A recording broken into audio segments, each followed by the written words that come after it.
Coming up on The World Today, France's President Emmanuel Macron visits the site of the huge explosion in Lebanon, promises more aid to help the country get over the impact. Global toll for the coronavirus is pushing near 20 million.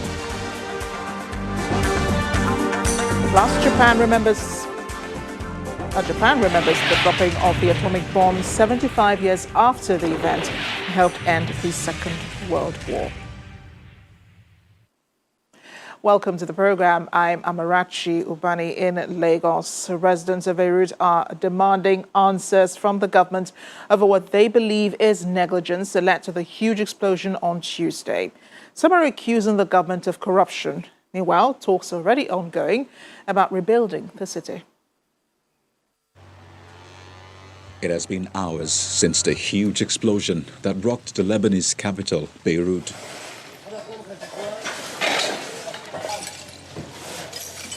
Residents are already cleaning up debris from streets filled with smashed cars by destroyed buildings. At least 145 people were killed in the incident and 5,000 injured. But authorities expect both tolls to rise. Dozens are still missing, and nearly 300,000 are left without homes fit to live in after shockwaves smashed building facades, sucked furniture out into streets, and shattered windows miles inland. Amidst international aid and support, French President Emmanuel Macron arrived in Beirut, greeted on the airport tarmac by President Michel Aoun. He's the first leader to visit since the explosion.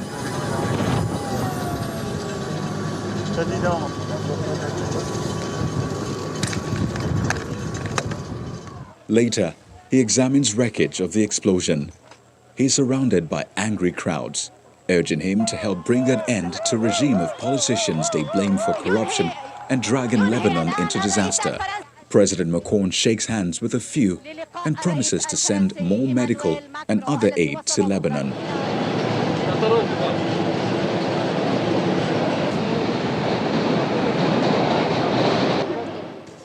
International aid to Lebanon has increased in the past hours. A plane with Russian mobile hospital and medical personnel arrived late Wednesday night. 5 more are expected. Jordan and Egypt sent in aid today.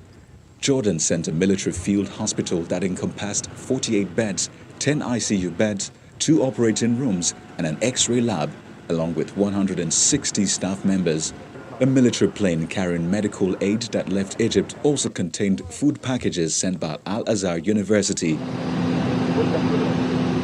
Even members of the Italian Fire Brigade, who are experts in chemical risk assessment, arrived in Beirut in the early hours of Thursday morning to help local authorities.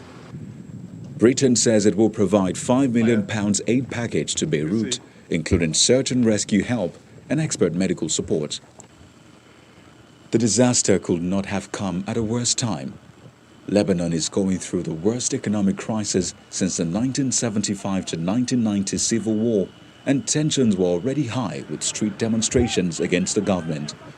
People have had to deal with daily power cuts, a lack of safe drinking water, and limited public health care. The government says it will release $66 million of emergency funds, but the impact of the blast on the economy is expected to be long-lasting. Global support has been growing for Lebanon since that huge explosion that killed at least 135 people, including countries in the Middle East. Palestinians gathered to show solidarity with people in the country outside the Nativity Church in the Israeli-occupied West Bank city of Bethlehem.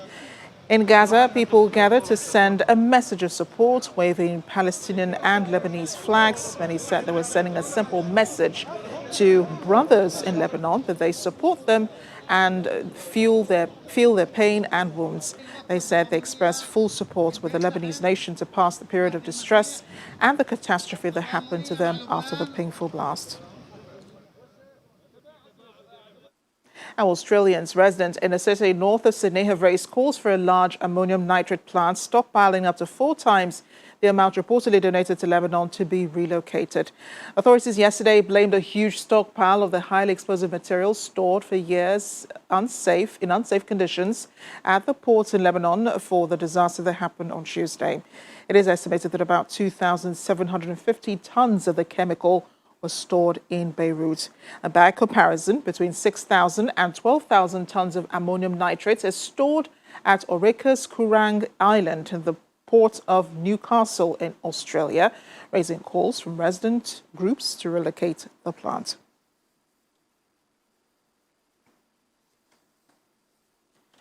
Well, there was one lucky bride during the blast on Tuesday. She survived. 29-year-old Isra Seblani was forced to run from Beirut Square, where she was posing for wedding photographs.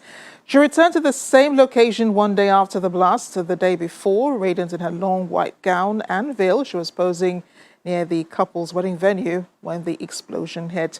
Now, here's how that happened.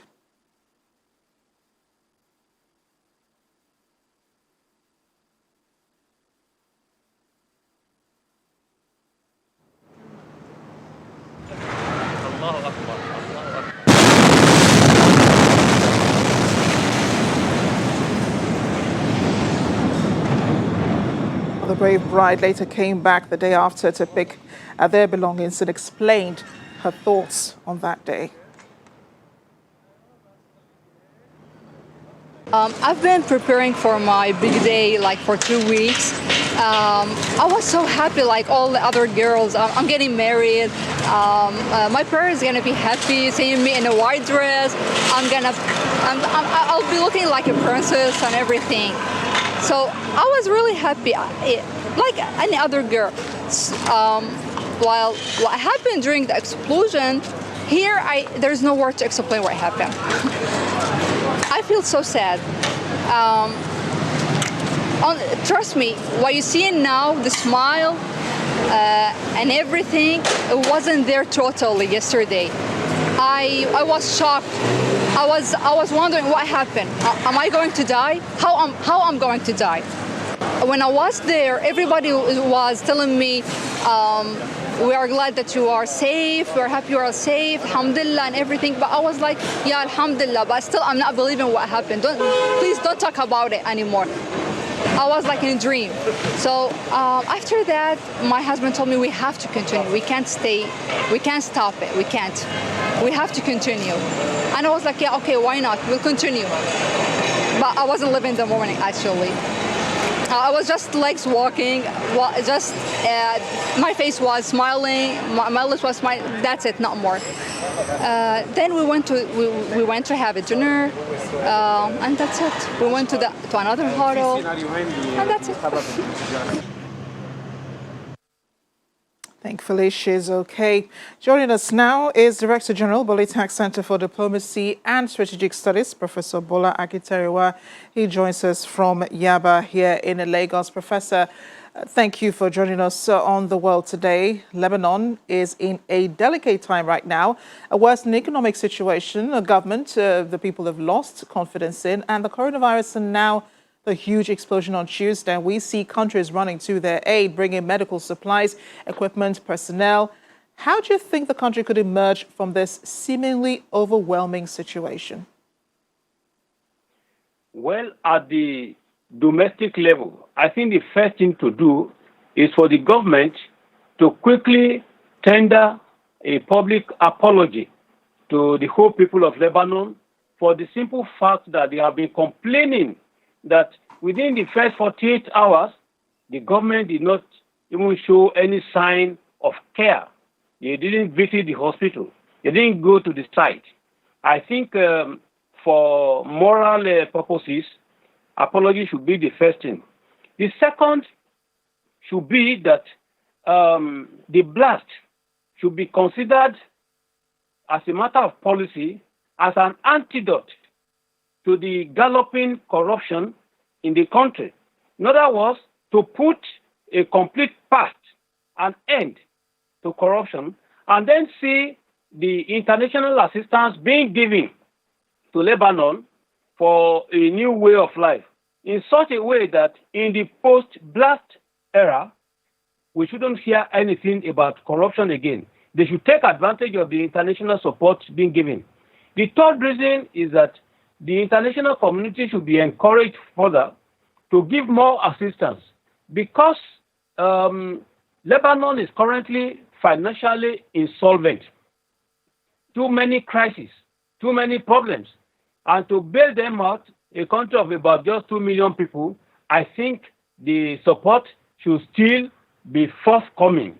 This is how one can look at how, for them to come back to a normal life, a new normal, as we can talk it. Then I think there should be an independent investigation, to look at the real cause. If you do not address the real cause, you cannot find an enduring solution to it. So this one, it should not be limited to just an investigation of the 2,750 explosive ammonium nitrate chemicals that they are talking about. They should really find out what was responsible. Yeah, and I know the president is holding a security meeting right now. But France's President Emmanuel Macron is the first global leader to visit the country. We just showed pictures of him earlier, meeting with President Michel Aoun and also visiting the areas affected by the blast. The country also says about 21 French nationals were injured in the explosion. How significant is it, Professor, that President Macron is the first global leader to visit the country despite having earlier sent in medical supplies and support? I want to believe that there are two main reasons. If you go back to history, you will discover that as far back as 1920, that was when Lebanon was given to France as a mandate. After the First World War, France was given the mandate over Syria and Lebanon. And Lebanon became part and parcel of the French Empire. So in this case, there's a colonial heritage. And Lebanon has special ties with France. In this case, you also have another second reason, which is that France has a policy of always protecting the French abroad. They call them les Français en outre-mer. That is overseas, the French overseas. Now, Lebanon is still, apart from the fact that it is on its own, many French citizens are living there. Some French were killed, one recorded officially, but many wounded. This should have prompted the French president to want to quickly go there. So this is a major reason that gives the importance of the visit to Lebanon. Just very quickly, how do you think the current disaster then impacts on the country's security situation, knowing the tensions that Lebanon is already involved in with its neighbor Israel? Well, I think the first reason of how it will impact is the issue of humanitarian security, because the problem is very devastating. The second one is at the regional level. It will weaken Lebanon, especially in the struggle for the Palestinian state. And again, it has the potential to strengthen relationship with Israel. Israel is a very hostile, Israel, Lebanon have very hostile relationship. In spite of that, Israel has come up to assist. I think this one can be a good opportunity to bring about a new policy of rapprochement. Professorbola Akiteriwa, always a pleasure having you on The World Today. Thanks again. Appreciate your analysis. And stay with us on The World Today. Still ahead, I'll talk about checking social distancing from the sky above. That's, of course, with the help of Israeli drones all the way in Israel.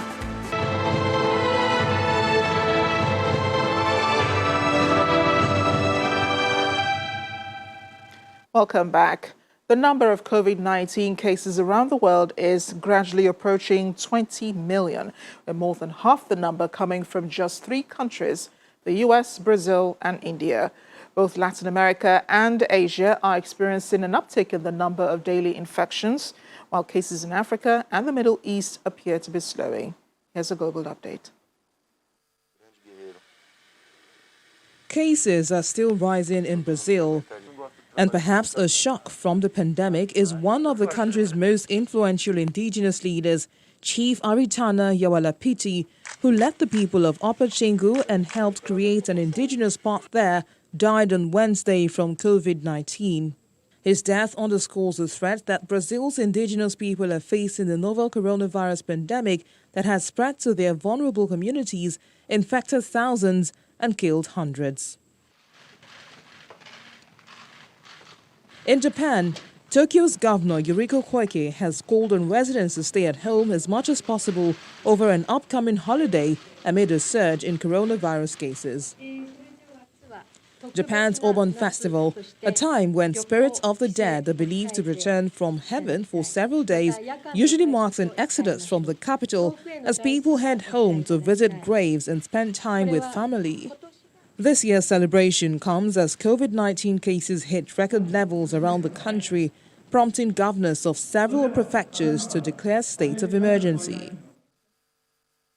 An Israeli research institute that is overseen by the Defense Ministry intends to begin human trials for a potential COVID-19 vaccine as early as October.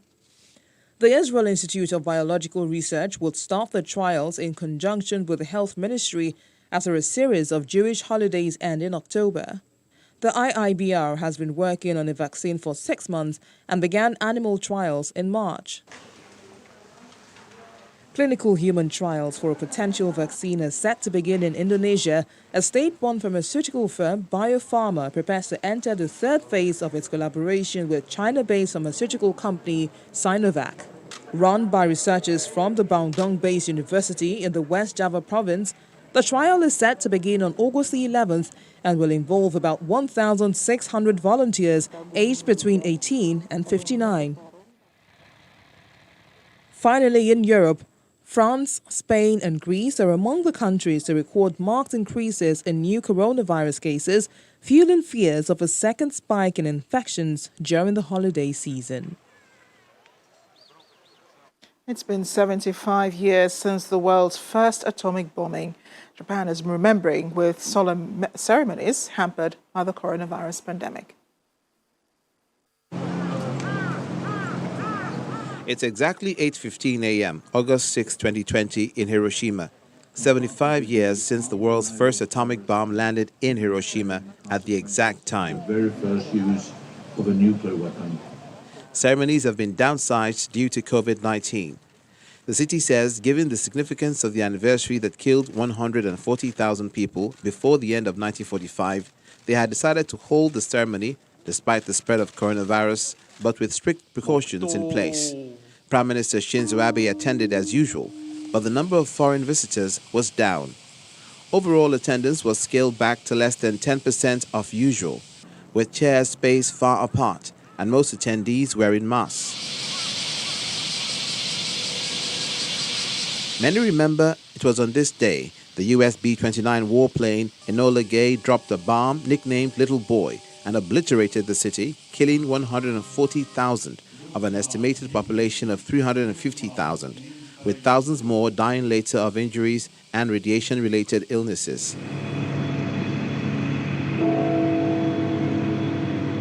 Thousands of miles away, the bells on Parliament's Peace Tower in Ottawa tolled 75 times today to join a worldwide remembrance of the dropping of the atomic bomb in Hiroshima. Heavy rains from Monday to Wednesday has caused flooding, stranding residents, washing away a bridge and disrupting traffic in northwest China's Shanxi province and North China's Shanxi province. The Longjiang County in Baoji City was battered by a heavy rainstorm on Monday, causing a torrential flood, trapping a worker of a factory in a low-lying area. Firefighters used ladders and ropes and cut down a tree to save the worker. On Tuesday, the city of Yulin and some areas of the city of Yan'an were drenched with more than 100 millimeters of rains. Heavy rain flooded more than 60 natural gas well sites, forcing 6 gas wells to close. breaking gas pipelines, making them hang in mid-air at 75 places of 2 gas fields of the city. Workers of the gas fields used loaders, cranes and excavators to repair the wells, and the 6 wells may resume operation on Friday. Beware, Singaporeans standing too close. Automated drones might be keeping an eye on you from above. Singapore's police have been testing 2 pilotless drones developed by Israel's aerobotics to help enforce social distancing measures aimed at containing the spread of COVID-19. Small machines weigh 10 kilograms and are programmed to track anomalies such as gatherings and stream footage to the police. According to Aerobotics, the 3.5-month trial of an industrial estate in the west of the city is the first time automated commercial drones have been approved to fly over a major metropolis. The company says a drone can pinpoint locations and zoom into areas that might be invisible to police officers on foot or in vehicles. It's the first drone that's completely automated, so that means it can fly with no operator. The idea is to use it for multiple applications, including mapping, surveillance, security, and others.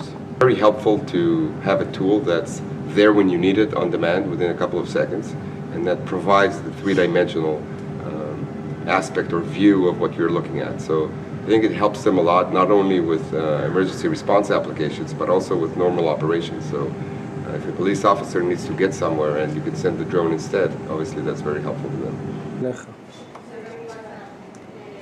Hopefully the police also get there in time. Thanks for watching. I'm Amarachi Ubani.